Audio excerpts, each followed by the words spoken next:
gris et phtisique, piétinant dans la boue et cherchant les hagards, les cocotiers absents de la superbe Afrique, derrière la muraille immense du brouillard. Eu penso na negra, emagrecida e tísica, escorregando na lama e procurando com os olhos perdidos os coqueiros ausentes da soberba África, atrás da muralha imensa do brouillard, do nevoeiro das cidades. Ele pensa em todos, há quiconque a perdu ce qui ne se retrouve jamais, jamais. Eu penso a qualquer um, a todos que perderam aquilo que não se encontra. Por exemplo, eu penso nos marinheiros esquecidos numa ilha, nos cativos, nos vencidos e em muitos outros. É nisto que ele pensa no poema que se chama Le Cygne. Portanto, estão a ver a experiência da compaixão de Baudelaire em ação. Então, aquela mulher foi ter com ele, afetou-o, mas a modernidade não envolveu como uma afecção no sentido de ele ficar toldado por ela. Não, ele tem uma lucidez enorme. É por isso é que diz Benjamin que ele a conquista. Ele conquista a modernidade porque a tenta compreender e porque quer vencer pela poesia o que há de mais terrível nela. É por isso é que ele conquista e tem uma armadura. E, no meu entender, a armadura é a experiência poética. Isto vem num texto de Benjamin que se chama Central Park, ou Parque Central. É uma referência indireta ao Central Park em Nova Iorque, onde ele nunca foi. Isto está traduzido em português, na edição que eu já falei do João Barreto, do volume de Benjamin que se chama Modernidade. Isto é a sétima secção, depois entre paredes retos, e a página 156 é a página do livro chamado Modernidade, que reúne uma série de textos de Benjamin. Agora um texto de Baudelaire, do Salão 1845. Esta página 623 diz respeito às obras completas em francês que eu uso, œuvre complète, que é de 1980. Eu depois posso-vos passar também isso na bibliografia. Ao vento que soprará amanhã, ninguém presta atenção. E, no entanto, o heroísmo da vida moderna envolve-nos e pressiona-nos. O heroísmo da vida moderna. Estão a ver a armadura. Benjamin fala de armadura e Baudelaire fala de heroísmo. O herói da vida moderna é como o poeta que sucumbe gritando, lembram-se, diante da beleza que no início do poema ele chama, aquele no início do poema chama natureza. Mas também é o herói porque não deixa de ser moderno. Ele não deixa de ser moderno. Ele não é antigo. Ele quer dizer, também não existiram antigos. Platão não sabia que era antigo. Dante não sabia que era medieval. São classificações históricas. Muito históricas. Temos sempre de pensar nisso. Por isso é que temos de entender moderno no sentido excêntrico. Eles todos foram modernos. Isto é, nasceram e viveram num certo tempo e tiveram diante deles o abismo da vida deles.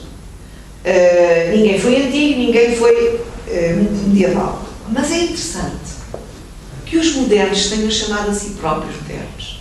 Isso é que é uma novidade. Baudelaire chamou-se a si próprio moderno. Goethe chamou-se a si próprio moderno. Nós, os modernos, já lembram-se disso, que há uns indícios disso no final da Idade Média. E o Renascimento tem uma experiência de retorno à antiguidade, mas como herdeiro da antiguidade, como um renascimento. A palavra renascimento diz tudo. Um voltar a nascer do mais sublime, do mais belo, do mais profundo, do mais harmónico. Uma espécie de devolver à vida a criatividade que é a sua fonte. E com o período barroco isso entra em litígio interno, há uma espécie de combate interno consigo próprio do homem a partir do período barroco. E o homem moderno, o homem do século XIX, e já nos finais do século XVIII, o europeu culto já se chama a si próprio moderno. Mas é com Baudelaire que a consciência de ser moderno atinge os píncaros. Ele sabe-se moderno. Ele fala sobre o que é ser moderno. Ele fala da modernidade. Ele fala da beleza moderna. E a beleza moderna é heroica, porque ele sabe que a beleza moderna está condenada a transformar-se em coisa antiga. Já falámos disso. E as vestimentas, por exemplo, dos homens, todas muito cingidas de preto, pelo menos vos falei disso, parecem todos gatos pingados, essa sobriedade moderna que é a sobriedade de alguém que está a fazer um luto. É essa sobriedade do luto. O heroísmo da vida moderna envolve-se e percebe. Será o pintor, o verdadeiro pintor, aquele que souber arrancar à vida atual o seu lado épico e fazer-nos ver e compreender com a cor e o desenho como nós somos grandes e poéticos nas nossas gravatas e nas nossas botas de verniz. Essas gravatas e essas botas de verniz que são olhadas como elementos da moda, completamente passageiros, sóbrios como alguém que vai festejar um luto, uma festa do luto. Mas nós também podemos ser grandes e poéticos nesse caráter provisório, isso é que é ser herói. Poder almejar a grandeza naquilo que é provisório, naquilo que é comezinho, naquilo que é tão sujeito a ser substituído. Que possam os verdadeiros pesquisadores, este texto é como um incitamento aos modernos, que possam os verdadeiros pesquisadores dar-nos no próximo ano a alegria singular de celebrar a vinda do novo. E aqui o novo é olhado como um bem e um dom, e não apenas como aquilo que está sujeito à transformação em velharia. É essa dupla visão que faz o heroísmo do homem moderno, neste caso do pintor.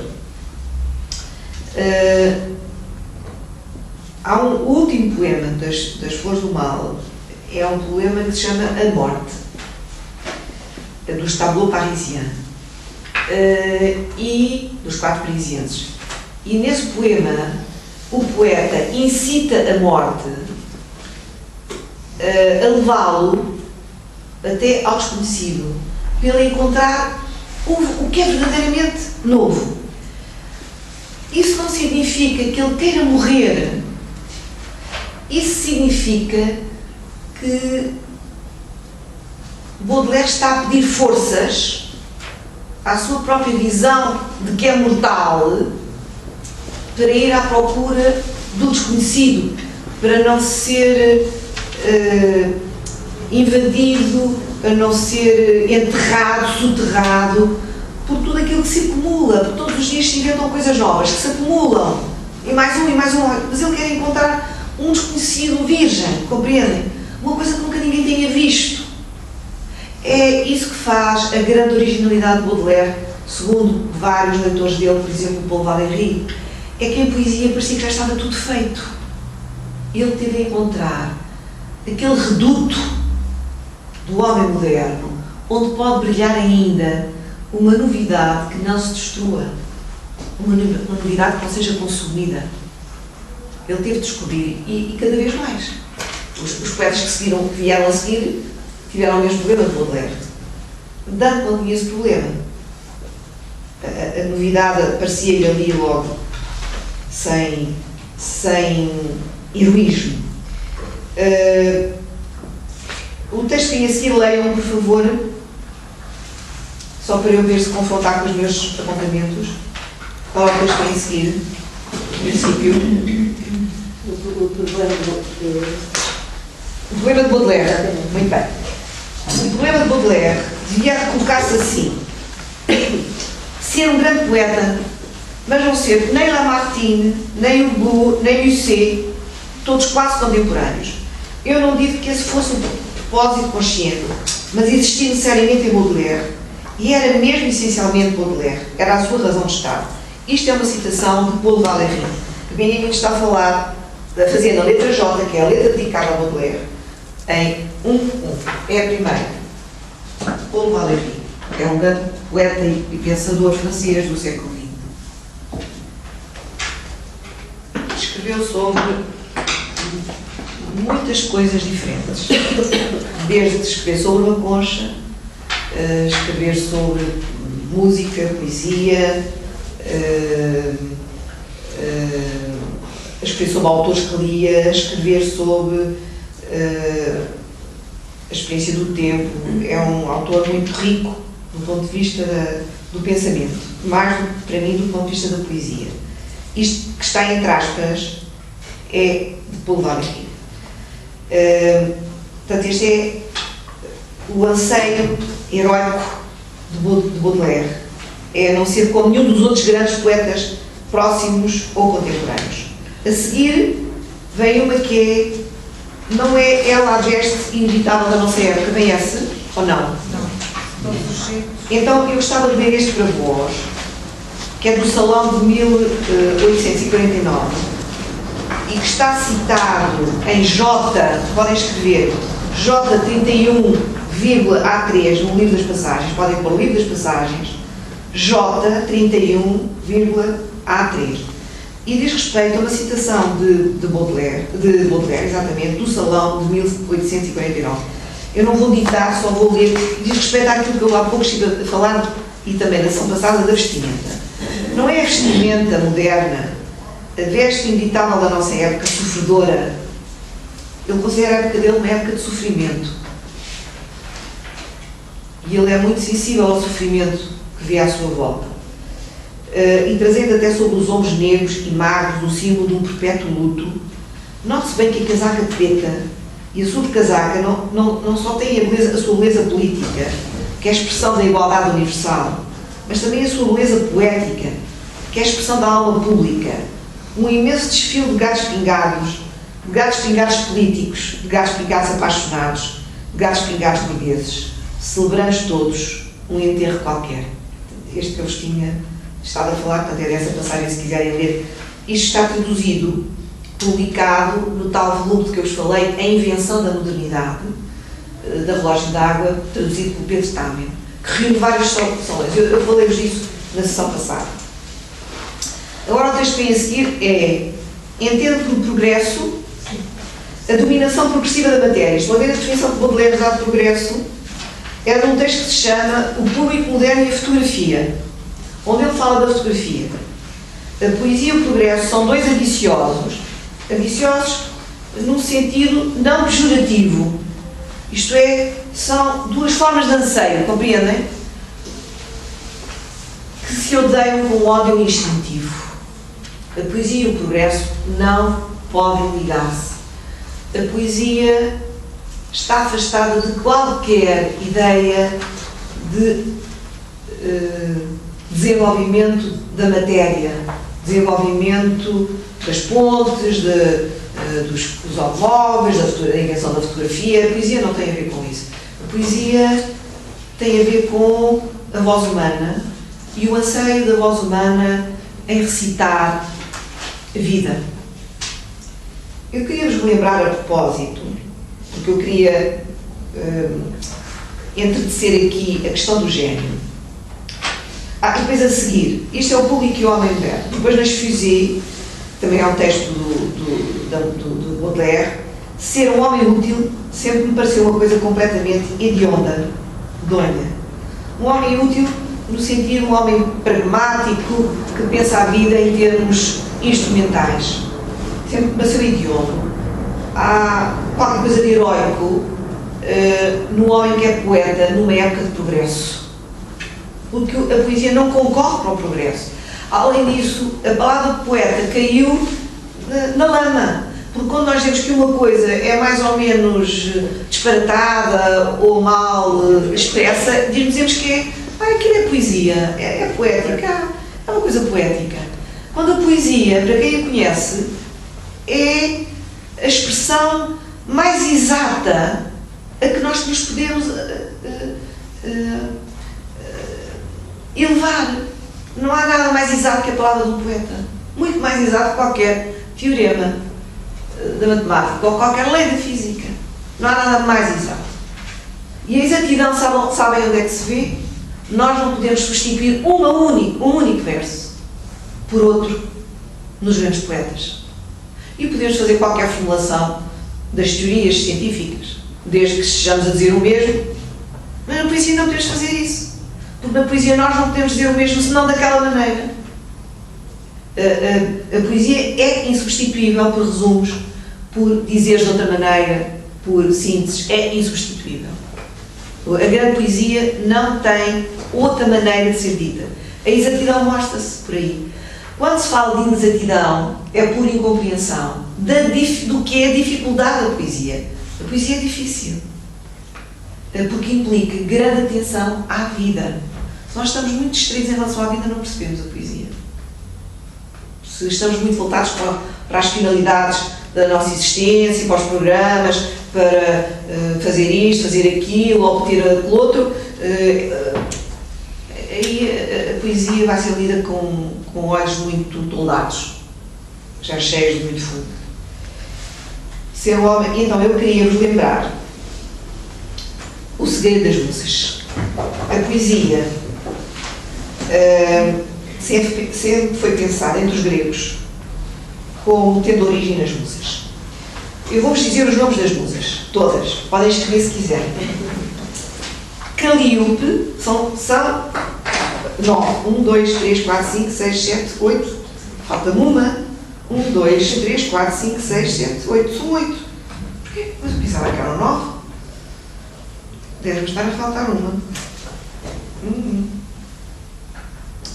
Agora é que estamos bem, mas para aquilo que para as diferentes formas das musas não estão erradas. Portanto, a minha ideia é que era errada. Calíope é a musa da poesia épica.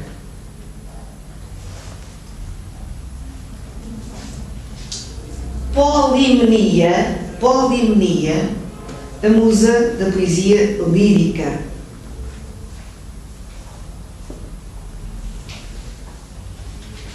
Lírico vem do canto da lira. A poesia lírica era sempre dedilhada. A música e a poesia épica também tinha acompanhamento musical. Isto é, nos gregos a poesia e a música estavam muito ligados. Muito ligados. Polimnia da poesia é a lírica. Melpomene, escreve-se como se diz Melpomene. Por acaso eu não tenho acento.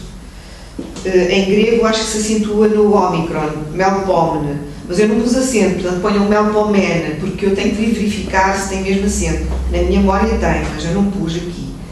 É a musa da poesia trágica.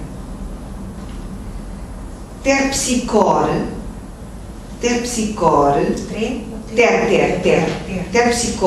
a musa da poesia cómica. Euterpe, a musa da música. Erato, a musa da dança. Clio,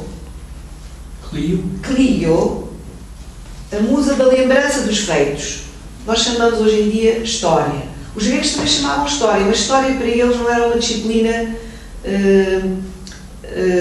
que testemunhava a vida dos povos segundo relações de causa e efeito. Não, era a lembrança dos feitos humanos.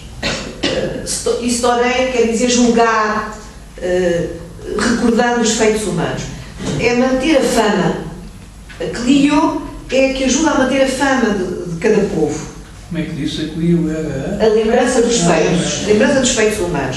Para alimentar a tradição da fama daquele povo. E Urânia, que é a musa da astronomia. Vamos ver.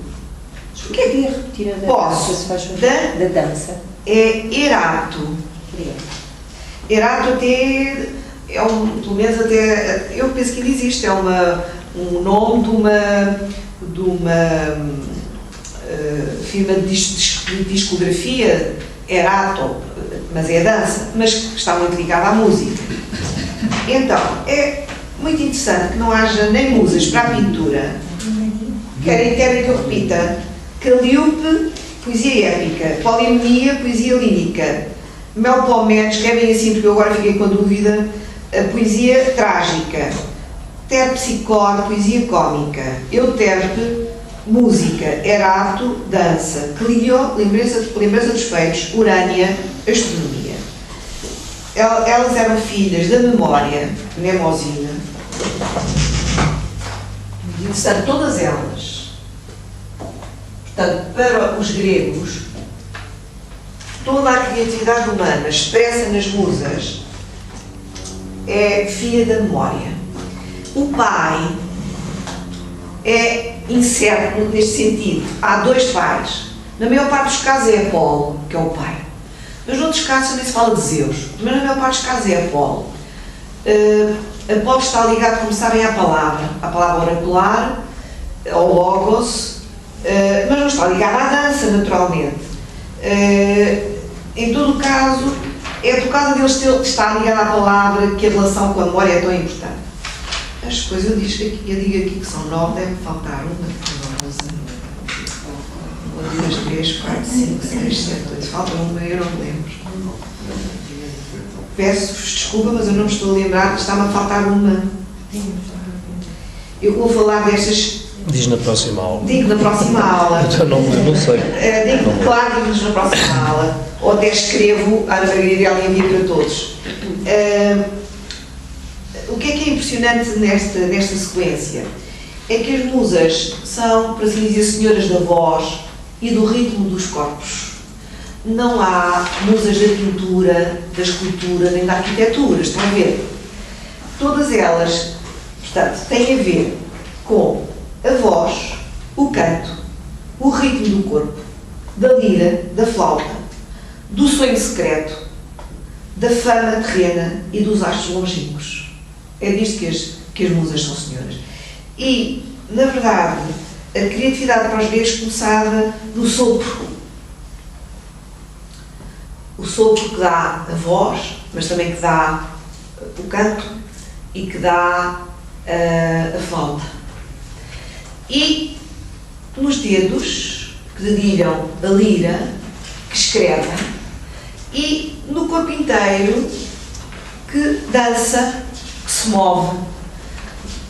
Os feitos humanos são movimentos do corpo também e são expressões da voz. E em relação à astronomia, tem a ver com a dança dos astros. Os antigos pensavam muito na relação entre os movimentos dos astros e a musicalidade, falavam até da música das esferas, consideravam musicalmente o cosmos. Portanto, tinha de haver uma musa para esse lugar em que nada muda, que é o céu, mas onde há uma dança constante e há uma musicalidade constante. Eu também queria dizer-vos que a palavra gênio tomou... os gregos não falavam propriamente do gênio, falavam das musas. As musas como as expressões da criatividade humana, filhas que protegiam, que desenvolviam, que recebiam os apelos dos homens em relação à criatividade. Por isso se invocam as musas. Na Divina Comédia invocam-se as musas. Camões invoca à sua maneira as musas, que são as filhas do Tejo, não é? Há uma invocação do poeta no sentido de ele não se perder, ele ser atento ao que ouve. Todos os poetas ouvem vozes que lhes dizem qualquer coisa que eles escrevem. Não sei se já vos disse isto, mas a melhor apresentação disto em português é num romance de Jorge Sena chamado Sinais de Fogo. É a melhor apresentação de um rapaz que descobre a vida sexual e ao mesmo tempo descobre que é poeta e recusa essa descoberta da poesia, mas a poesia é mais forte do que ele tem que aceitar ser poeta. É um rapaz que se chama Jorge, nós não sabemos o apelido. Mas é claramente, tem ali uma espécie de projeção da própria atividade poética de Jorge Sena sobre aquele personagem. E é absolutamente extraordinária a descoberta dele de ser poeta, que vai por fases. E ele sempre ouve uma coisa que tem que escrever, e tem que escrever logo. E depois escreve e não percebe o que escreveu. E como não percebe o que escreveu, deita fora. E além disso, poeta não é uma coisa boa. Ser poeta não é uma coisa boa. Já não é uma coisa boa ser poeta. Já não é bem visto. Já é um pouco louco, um pouco idiota, ou afastado das responsabilidades da vida, ou inexato, etc. E depois acaba por aceitar, porque a poesia, o apelo da poesia é mais forte. E é este apelo da poesia, é esse jogo entre o anseio do ser humano e aquilo que vem ter com ele, sem ele saber como. É isso que se chama a inspiração e que se coagula, por assim dizer, na musa e também no gênio. Quem falou nos tempos modernos de gênio, de maneira filosófica, foi Kant, Immanuel Kant, numa obra que se chama Crítica da Faculdade de Julgar. Há uma tradução em português, que não é Crítica da Faculdade de Julgar, é Crítica da Faculdade de Juízo, mas eu acho que se devia traduzir Crítica da Faculdade de Julgar. A primeira parte foi feita em comum com um kantiano português, aliás, os dois kantianos, pessoas extremamente competentes, o professor António Marques, que é professor aqui na nossa casa, e o professor Valério Roda, que morreu no ano passado e que era professor em Campinas, grande especialista de Kant. Mas, como o professor Valério Roda era brasileiro, eles dividiram e a primeira parte foi para ele e a segunda parte foi para o António Marques. E a primeira parte soa em português muito estranho. A um brasileiro soará muito normal, mas a um português soa muito estranho. Por isso, eu não digo que a primeira parte da crítica da Faculdade de Julgar deva ser lida em português, porque é estranha a tradução, soa aos nossos ouvidos muito estranha. A tradução melhor que eu conheço dessa obra é francesa. Se sabem ler francês, um dia, se puderem, leiam a primeira parte da crítica da Faculdade de Julgar. Eu agora queria falar um bocadinho da crítica da Faculdade de Julgar, para perceberem o que é o gênio. Professor, já agora, se não se importa, Diga. descobri aqui que a deusa que lhe faltava, A musa? a musa, desculpe, Sim. é Claio, é a proclamadora. Musa proclamadora. Não, é Clio. Clio é a proclamadora. É Clio. É o outro que me falta, não sei Elas qual estão é. aqui. A Calíope, Sim, a Clio, sim, a proclamadora, exato, a Erato, Euterpe, sim, Melponemene, sim. Polinia, Tália. Falta Tália. Tália. Falta Tália. Desculpe. Falta Tália. Pois, a proclamadora É Clio. é mesmo É Clio. significado. Eu agora não me lembro. Épica, poesia épica, lírica. A tal. Não, a Tália é que faz brotar flores, como está aqui. Pois, mas eu tenho que ver o que é Tália. Tália é Taleia. Como? Tália. Tália, é Tália. Tália de flor. Não, sim, mas Tália eu tenho de ver de que é que ela é, o que é que ela rege, porque não lembro. Em relação às flores, não sei, não. Eu tenho que ver a fonte. Sabe que eu tenho uma fonte. Eu tenho uma fonte ótima. Aconselho-vos a procurar, se querem saber tudo sobre os mitos gregos, aconselho-vos a procurar uma obra, não está traduzida em português, mas está traduzida em inglês. Eu tenho a tradução italiana, o original é alemão. É de um autor de origem húngara, mas que escreveu toda a vida em alemão, um grande conhecedor da atividade, chamado Karl. Pode escrever de muitas maneiras o primeiro nome. Pode escrever alemã, pode escrever assim, à inglesa, à portuguesa, à mesma húngara, porque ela é de origem húngara. Kereni, Kereni. E chama-se, a obra chama-se Deuses e Heróis da Antiga Grécia. E tem um volume dedicado aos heróis e outro dedicado aos deuses.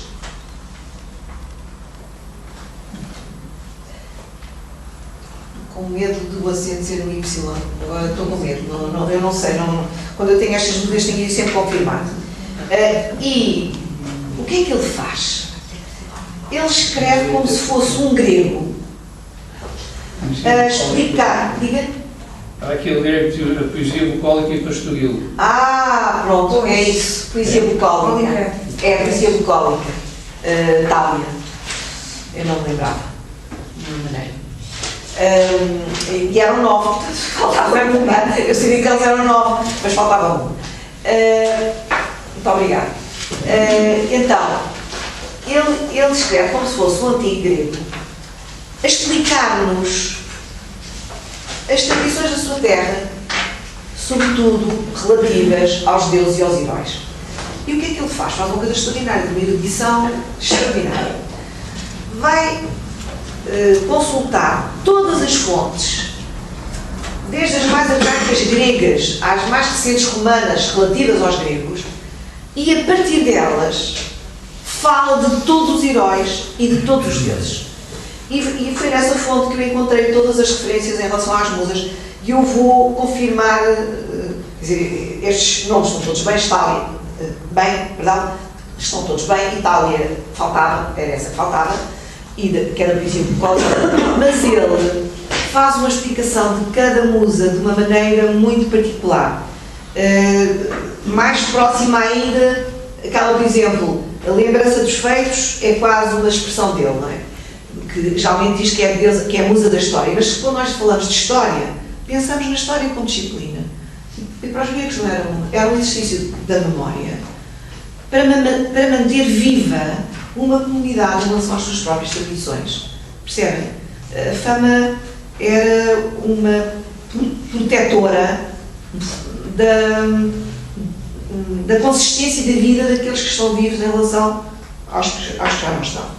Então, este é o livro que eu considero o melhor livro sobre heróis e deuses gregos. Agora, em relação a Kant, o que é a faculdade de julgar? Isto é muito, muito importante. Eu não vou pôr a ler Kant, porque para ler Kant é preciso ter muito, muito tempo. Eu vou-vos dar umas luzes acerca de Kant, que eu considero essenciais no que diz respeito à estética.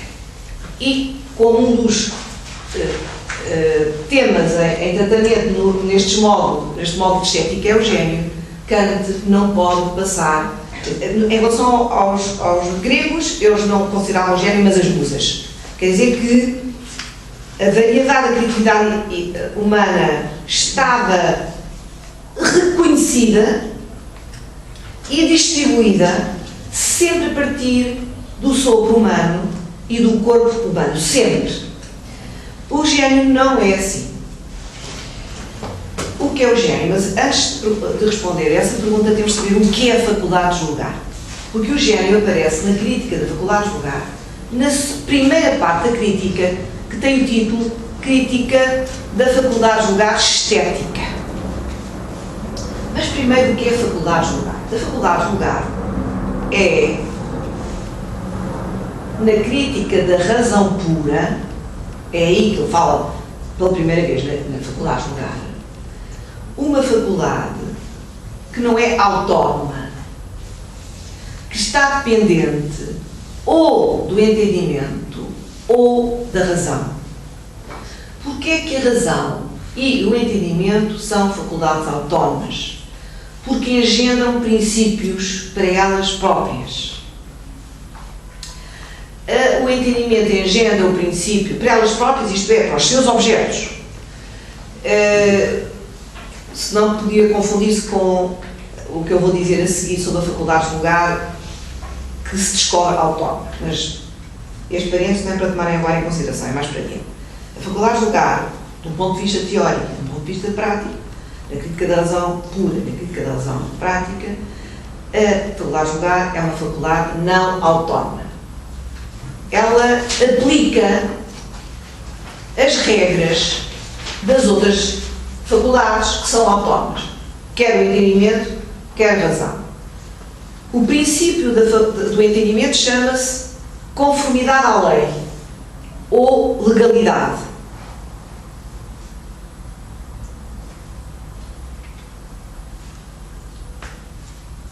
O princípio da razão prática é a liberdade. A faculdade de julgar é uma faculdade intermediária que atua como aplicando as regras e tornando-as suscetíveis de serem a aplicação, portanto, ser suscetíveis de ser apreciadas, de ser avaliadas. Isto é, faz-se a aplicação e avalia-se a aplicação, porque pode-se aplicar mal uma lei, não é? Física, pode-se aplicar mal uma lei. Pode-se aplicar sem os verdadeiros critérios o princípio da liberdade. O verdadeiro critério para a aplicação do princípio da liberdade é a lei moral. E podemos pensar que estamos a aplicar a lei moral, não estamos a aplicar a lei moral porque houve um apetite qualquer que se misturou na lei, um apetite nosso que se misturou na lei. Isto diz respeito à ética em Kant, que é uma concepção muito interessante e difícil. Eu não queria desenvolver isto só que se percebesse que a faculdade de julgar, quer do ponto de vista teórico, do entendimento, quer do ponto de vista prático, da razão, é uma faculdade não autónoma e que aplica os princípios das outras faculdades. Mas Kant descobre que há um género de experiências que nós fazemos que não podem ser considerados nem teóricas, nem práticas. E essas experiências, ele chama essas experiências estéticas. E como é que se exprimem essas experiências? Pela afirmação de isto é belo. A afirmação isto é belo não é uma afirmação que resulta da aplicação nem do princípio do entendimento, nem do princípio da razão. Isto é, não tem a ver com nenhuma lei física, matemática, biológica, etc, etc, nem tem a ver com a vida ética. Tem a ver com o quê, então? Kant descobre que quando dizemos isto é belo, nós estamos, por assim dizer, fora do plano da sobrevivência, estamos fora do plano da ciência e estamos fora do plano da ética.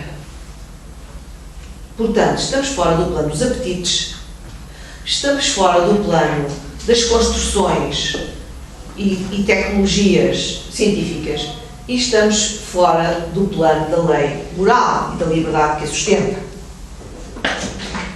E descobre que a faculdade que permite dizer isto é belo é a faculdade de julgar, mas agora independente das outras. Quer dizer que ele descobre uma versão da faculdade de julgar que é autónoma.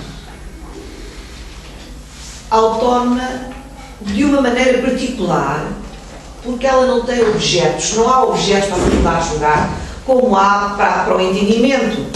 Os objetos do entendimento são os objetos que existem aqui pelo mundo, para os quais se descobrem leis, e os objetos que nós produzimos através dessas leis. Por exemplo, arados, pontes, máquinas de ceifar, computadores, por aí adiante, e as respectivas teorias. Mas também não há objetos éticos para a faculdade de julgar, porque não se trata de julgar ações do ponto de vista da lei moral. Trata-se apenas de sentir que uma coisa é bela. Primeiro aspecto muito interessante, a faculdade de julgar é inseparável do sentimento. Do sentimento de prazer e desprazer. Mas na verdade Kant só fala de uma aplicação desse sentimento que é do prazer, porque isto é belo, enche-nos de prazer. Mas não é um prazer que vem do desejo, do apetite. É um prazer que vem de um acordo que eu sinto entre aquilo que vejo e eu própria, entre eu própria e eu própria, ou eu própria e mim própria, e entre eu própria e todos os seres humanos.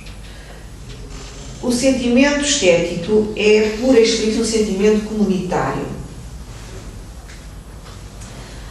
Isto não quer dizer que esta comunidade esteja formada, isto quer dizer que eu gostaria que ela estivesse formada. Eu anseio por essa comunidade, mesmo que ela não exista. Quando eu digo isto é belo, eu suponho, diz Kant, que todos os seres humanos podem dizer o mesmo. Podem dizer. Não é que digam. Porque na maior parte dos casos dizem diferente. Mas o poder dizer não é uma descrição de um facto. É uma apresentação de um princípio. Que é o princípio da faculdade de julgar.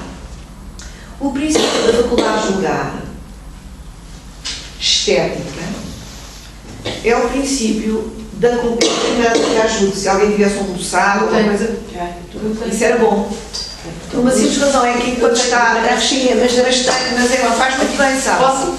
Claro. Consegue? Com licença. Faz favor. Força. Obrigada. Até é uma questão fisiológica, enquanto está a chupar, não se pode estar a tossir. Eu tenho aqui, mas acabaram. Não se tosse tão bem. É verdade, é uma coisa fisiológica. E está sem engolir saliva também, portanto, das operações combatem-se um bocadinho. Fechado aqui também. Não, pois, e está um bocado frio, e depois há muita coisa no ar que deve estar no ar também, neste ar aqui, nesta sala.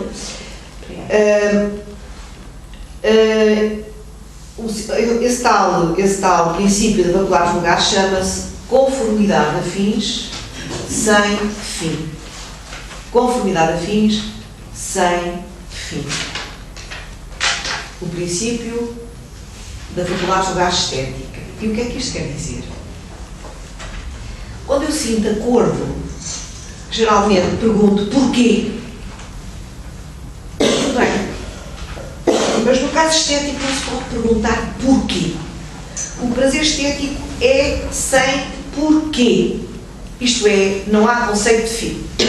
Nem utilitário, nem fim em si próprio, que é o ético. Portanto, isto é belo, não corresponde nem ao fim utilitário, nem ao fim ético, que é a obediência à lei moral para ser livre. Mas também não corresponde a nenhuma lei da gravidade, nem corresponde a nenhum axioma matemático, nem à estrutura do ADN, não corresponde a nada que tenha sido teoricamente descoberto. Isto é uma grande surpresa para Kant. Aquilo corresponde ele ter descoberto que havia experiências humanas que ele não podia deixar de considerar, porque são muito importantes para os seres humanos, e para as quais nenhuma das faculdades que ele tinha até aí estudado estava apta a fornecer compreensão.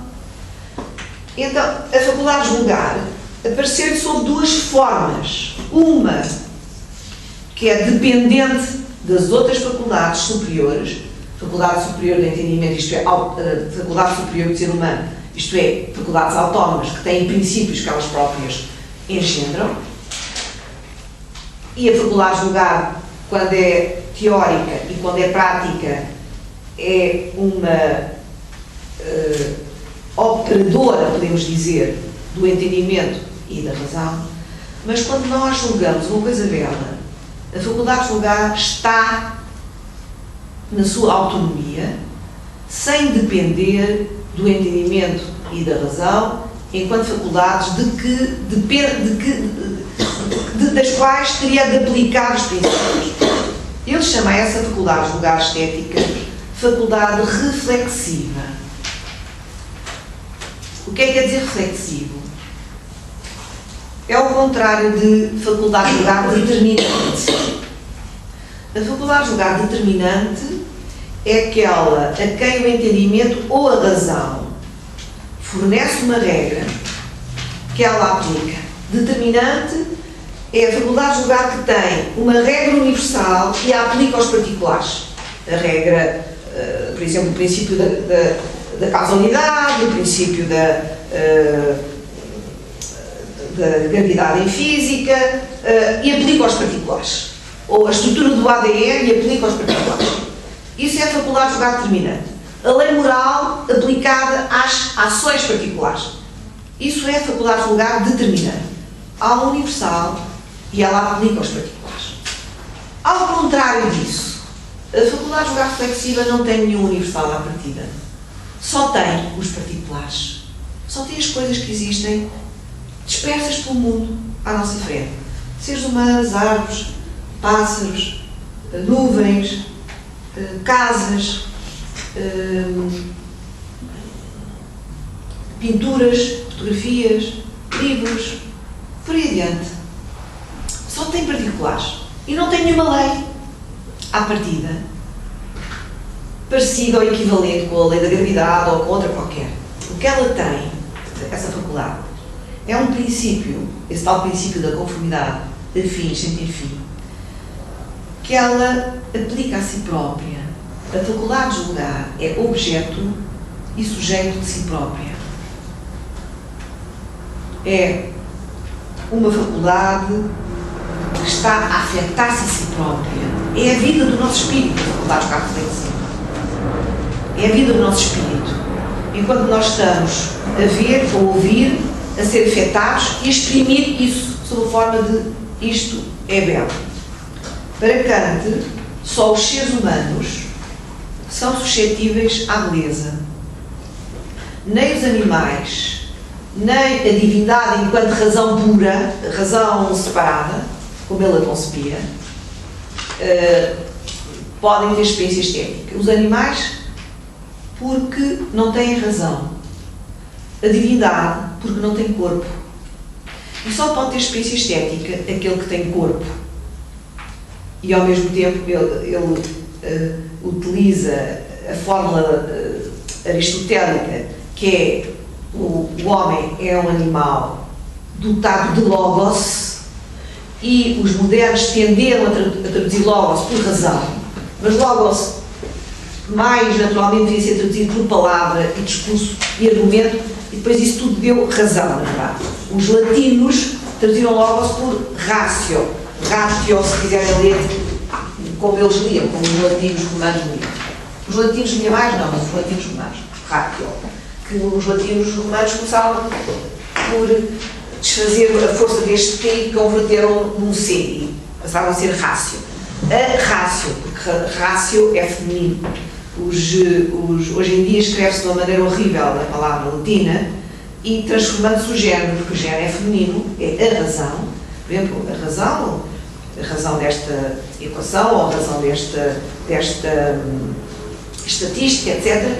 E agora escreve-se o rácio, que é uma das coisas mais medonhas que nós todos nos devíamos recusar a escrever tal medonhice, que é uma simplificação que veio da sociologia, em princípio, e que toda a gente hoje em dia utiliza nos jornais e que é uma tristeza absoluta, porque nós deixamos de lado a origem latina da palavra. O rácio não é rácio. O rácio não é nada. A palavra latina é a rácio, porque é feminina, e a palavra portuguesa é razão. Portanto, o rácio é uma monstruosidade, é um aborto absoluto. Aconselho-vos a pôr de lado. Mas voltando ao gênio, ainda não falámos de gênio, falámos de faculdade de julgar. Reflexiva, faculdade de julgar estética reflexiva. Isto é, uma faculdade autónoma, que dá lei a si própria. Isso significa que o espírito está a viver-se a si mesmo. O nosso espírito humano, o nosso espírito, está a viver-se. Em nenhuma outra experiência o espírito humano está a viver-se. Nem na ação ética, nem na compreensão teórica. Só quando se diz isto é belo, é que nós nos sentimos vivos. Conformidade a fins sem fim quer dizer sentimos uma harmonia, sentimos uma plenitude que nenhuma outra experiência nos concede. Não há objetos, no sentido teórico nem no sentido prático, porque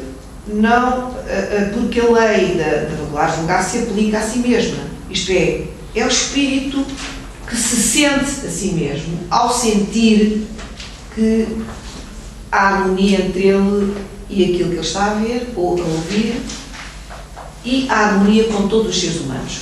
Por isso, isto é belo, é para Kant um juízo universal.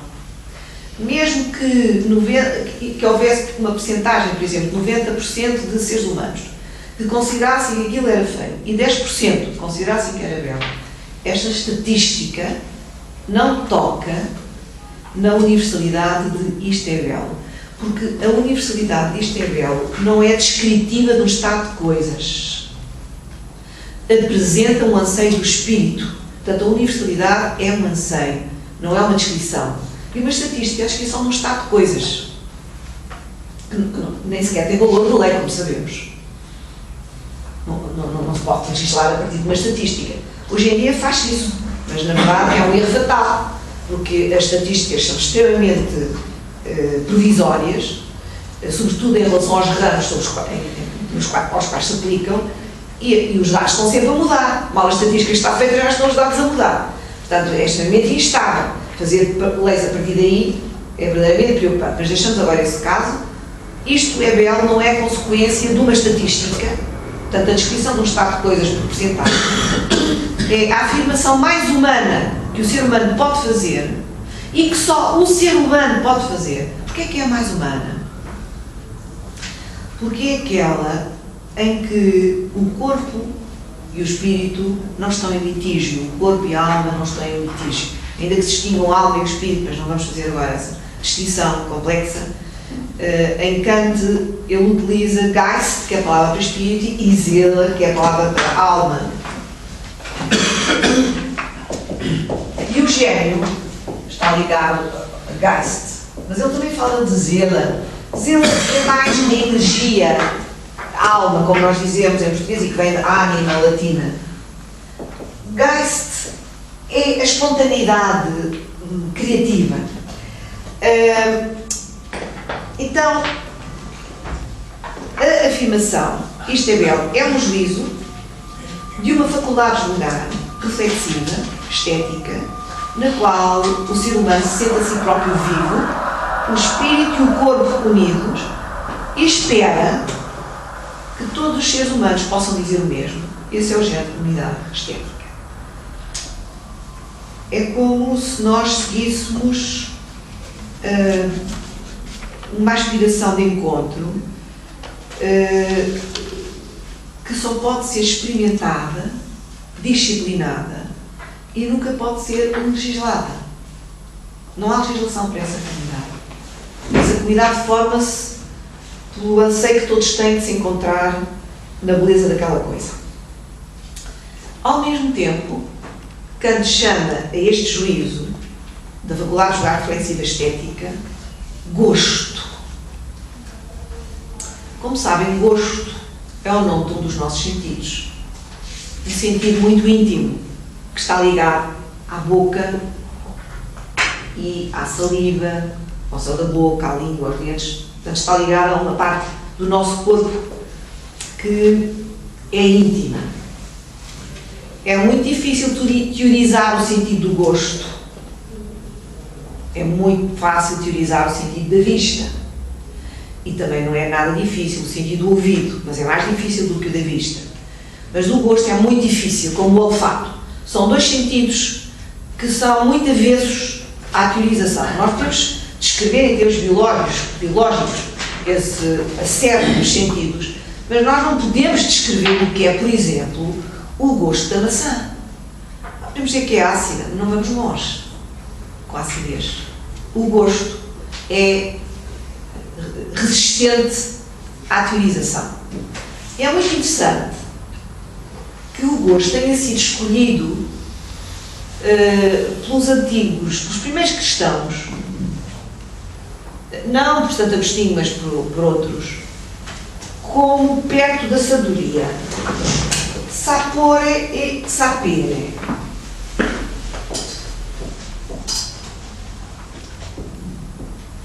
Por exemplo, Filão de Alexandria fala da relação entre sapore e sapere.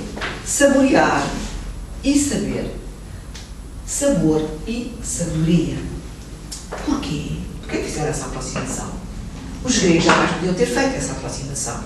A sabedoria para os gregos era uma forma de viver sustentada na harmonia entre aquilo que nós víamos e a coisa vista. Portanto, era uma espécie de fusão, de unidade, aqueles chamavam também teoria. A palavra teoria em grego quer dizer contemplação. Nada mais longe da nossa teoria, da nossa teoria. Então, a sabedoria para os gregos tinha como imagem do corpo, imagem ativa do corpo, a visão. E para Filão de Alexandria tornou-se o gosto, a partir dos cristãos medievais, tornou-se o gosto, e nos místicos, sabemos que os místicos cristãos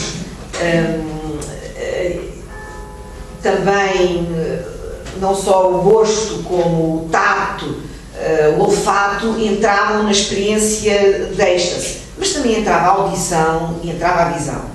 E nos místicos gregos entrava, no caso do misticismo, esta distinção não é tão poderosa. Parece que no caso do misticismo, quer seja grego ou não, os sentidos parece que estão todos muito dispostos a ser afetados e a conhecerem uma unidade única, e a pessoa fica como fora de si, unida àquilo que está a contemplar. Mas a sabedoria não é exatamente idêntica à êxtase, ainda que se possa aproximar. A sabedoria é uma proximidade muito íntima entre aquilo que é visto e aquilo que está a ver. A tal teoria, a tal contemplação. Porquê o sabor em relação à sabedoria? Justamente porque é um sentido íntimo, o sentido do corpo íntimo,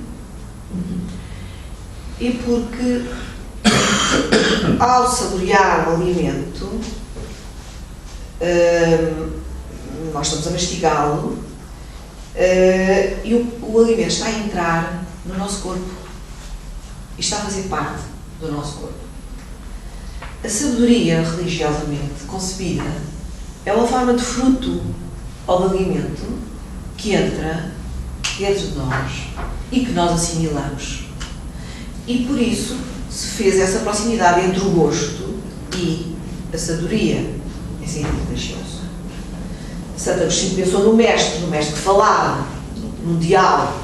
Era uma relação auditiva, mas também era um diálogo íntimo. Aliás, o ouvido tem uma parte muito íntima, como sabemos. Mas o gosto é só íntimo. E no século XVIII, já no Renascimento, o gusto era aproximado do belo, da experiência do belo, já no Renascimento. Mas é no século XVIII que a experiência do belo e o gosto coincidem. E, portanto, em Kant, tanto se pode dizer faculdade julgar estética reflexiva como gosto. É a mesma coisa. O gosto é uma faculdade para Kant. E o juízo, isto é belo, é um juízo de gosto. Por isso é que o gosto entrou em decadência. Nós observamos que o gosto se tornou, deixou de ser uma faculdade superior do nosso espírito.